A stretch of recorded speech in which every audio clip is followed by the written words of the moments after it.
Bilal ibn Rabah, mantan budak berkulit hitam, tapi sudah didengar suara langkah kakinya oleh Nabi di dalam surga, padahal masih hidup. Bilal ibn Rabah, muazzin pertama ketika Abdullah ibn Zaid diperlihatkan dalam mimpinya tentang azan, disampaikan kepada Nabi.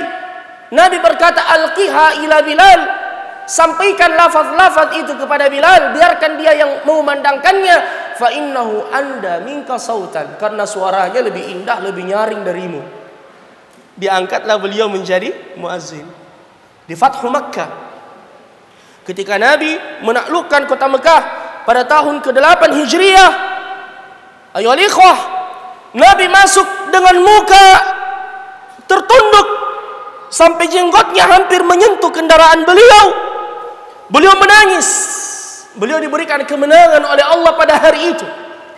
Dan beliau mengingat bagaimana beberapa tahun yang lalu beliau diusir dalam keadaan terhina dari kota Mekah bersama dengan para sahabatnya. Mereka berhijrah untuk menyelamatkan diri dan agamanya. Makanya ketika Nabi SAW kembali menaklukkan kota Mekah, maka beliau tunduk tawadhu kepada Allah dan menangis terharu. Beliau kemudian masuk ke dalam Ka'bah, yang mana pada saat itu masih dihiasi dengan berhala-berhala sesembahan mereka. Nabi kemudian menghancurkannya satu demi satu sambil berkata, wa qul ja'al haqq wa zahaqal batil innal batila kana zahuqa. Masuk waktu salat. Masuk waktu salat. Nabi bertanya, aina Bilal? Mana Bilal? Ha ana dha ya Rasulullah, ini saya ya Rasulullah. Ya Bilal, naik ke atas punggung Ka'bah, kumandangkan azan. Allahu Akbar. Ini kemuliaan. Naik di atas Ka'bah, ya, untuk mengumandangkan azan. Naiklah Bilal. Ada salah seorang penduduk Mekah yang melihat pemandangan itu. Dia berkata begini, apakah Muhammad tidak mendapatkan orang lain yang bisa mengumandangkan azan di atas punggung Ka'bah kecuali seekor burung gagak yang berwarna hitam seperti itu? Coba bayangkan. Dia menganggap ini tidak pantas ini naik ke atas punggung Ka'bah. Bangunan yang sangat dihormati oleh semua orang-orang Arab. Siapa yang menjawab? Bukan Nabi, Allah. Ya ayyuhan nasu inna khalaqnakum min dzakarin wa untha وَجَعَلْنَاكُمْ شُعُوبًا وَقَبَائِلَ لِتَعَارَفُوا إِنَّ أَكْرَمَكُمْ عِندَ اللَّهِ أَتْقَاكُمْ. Sesungguhnya orang yang paling mulia di sisi Allah adalah orang yang paling bertakwa. Tidak peduli warna kulitnya, tidak peduli pangkat dan jabatannya, tidak peduli dimanapun dia berada, tidak peduli dia anaknya siapa. Selama dia bertakwa, dia mulia di sisi Allah. Innallaha a'addal jannata lil muttaqina walau kana 'abdan habasyiya wa a'addan nara lil kuffari wal fujjari walau kana hurran qurasyiya. Allah menyiapkan surga untuk orang-orang yang bertakwa walaupun ia adalah seorang budak dari negeri Habasyah, dan menyiapkan neraka untuk orang-orang kafir, orang-orang fujar walaupun ia adalah seorang yang merdeka dari suku Quraisy. Allahu Akbar. Bilal ibn Rabah radhiyallahu anhu, ya, pendampingnya Nabi sallallahu alaihi wasallam. Kemanapun Nabi pergi, dalam kondisi safar, dalam kondisi mukim, bahkan dia diberikan keluasan untuk masuk ke rumahnya Nabi sallallahu alaihi wasallam. Pendampingnya Rasulullah sallallahu alaihi wasallam. Pernah suatu ketika dalam sebuah safar kembali ke kota Madinah, Nabi berjalan di waktu malam. Nabi melihat keletihan para sahabat dan beliau berkata, kita singgah istirahat sejenak. Namun beliau khawatir jangan sampai nanti subuh ini terlewat, sehingga Nabi berkata, kita mau beristirahat, mau tidur, namun kita khawatir subuhnya nanti terlewat. Siapa di antara kalian yang bisa menjaga salat subuh untuk kita? Maksudnya dia yang membangunkan kita. dia tidak tidur, biar yang lain tidur. Tampil Bilal dan mengatakan, saya ya Rasulullah, saya ya Rasulullah, silahkan Anda tidur bersama dengan sahabat-sahabat yang lain, nanti saya yang jaga. Ya, dan ingat, akhi, sekarang ini sudah ada jam weker, sudah pasang alarm di handphone, sudah jam dinding juga di setel sesuai dengan waktu azan, tapi masih sering kesiangan subuhnya. Ini menunjukkan bahwasanya bukan ini yang menjadi faktor utama kita bisa bangun subuh, tetapi weker keimanan yang ada di dalam hati yang penting. Ya. Tidurlah Nabi dan para sahabat keletihan. Bilal menunggu waktu subuh, beliau qiyam salat. Ya, bayangkan sudah perjalanan jauh, qiyam salat, akhirnya beliau ketiduran.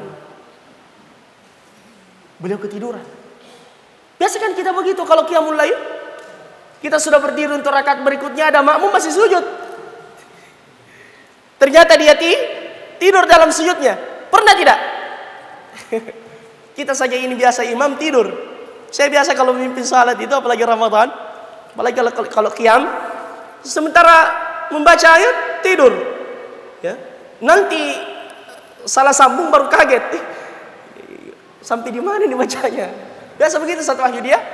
Biasa ketiduran kita sambil memimpin salat. Ya. Subhanallah. Matahari telah terbit. Semua ketiduran. Yang pertama bangun Umar ibn Khattab radhiyallahu anhu. Belum ada yang salat subuh ini. Matahari sudah terbit. Termasuk Nabi masih tidur. Umar mau membangunkan Nabi, beliau segan. Beliau bilang, bagaimana mungkin saya membangunkan orang yang selama ini menyuruh saya salat? Segan kepada Nabi. Akhirnya apa yang dilakukan oleh Umar?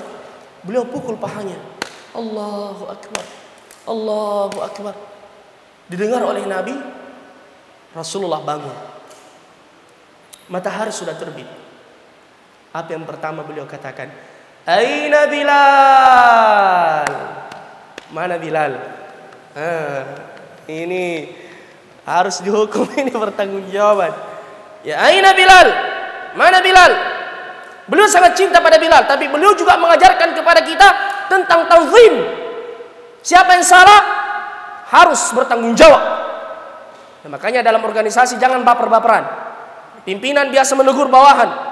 Biasa juga bawahan lebih tua dari pimpinan. Jangan baper. Itu biasa. Ini kewajiban amanah. Nabi Sulaiman saja ketika burung hudhud gaib tidak hadir, beliau berkata, "Ma li la aral huda am kana minal ghaibin, law 'adzibannahu 'adzaban shadidan aw la azbahannahu aw la ya'tiyanni bisultanin mubin." Mana hudhud? Kenapa dia tidak hadir? Ya, jadi jangan ada yang mengatakan, "Nah, ini direktur, ini pimpinan, ini cerewet sekali." Ya, harus begitu, wajib memang. Ya, wajib. Harus dikontrol apakah ini sudah sesuai dengan jalurnya, sudah mengerjakan tugasnya atau tidak. Itu kewajiban, karena dia akan dihisab di hari kemudian. Jadi Nabi mengatakan, "Aina Bilal? Mana Bilal?" Datang Bilal. "Saya ya Rasulullah." Bilal. Nah, ini pentingnya tabayun, jangan langsung dihukum, tabayun dulu. Ya, makanya Nabi Sulaiman mengatakan, "Saya akan menghukumnya atau menyembelihnya." Ini burung hudhud. Atau dia harus mendatangkan apa? Bisultani mubin, uzur yang kuat, tidak dibikin-bikin. Al-ghaibu ma'ahu uzruhu, karena orang yang tidak hadir pasti ada uzurnya. Tapi beliau mau dengar. Kalau dia tidak mendatangkan uzur yang benar, kalau tidak saya sembelih dia, ya, saya siksa dia. Kata para ulama tafsir, dicabuti bulu-bulunya. Burung hudhud. Ya. Sama dengan Bilal. Aina Bilal? Bilal, bukankah kau tadi telah mengatakan bahwasanya nanti saya yang jaga subuh? Ya, kita sekarang kesiangan ya Bilal. Apa kata Bilal? Ya Rasulullah, sesungguhnya jiwaku diambil oleh zat yang mengambil jiwa-jiwa kalian. Ya Rasulullah, saya ketiduran sebagaimana kalian ketiduran. Nabi diam, tidak ada lagi uzur yang lain. Ya, akhirnya beliau menyuruh kepada para sahabat, mari kita pindah tempat. Di tempat ini ada banyak jin yang tinggal. Beliau berpindah tempat. Disuruh Bilal mengumandangkan azan, kemudian salat sunnah 2 rakaat, dan Nabi memimpin salat.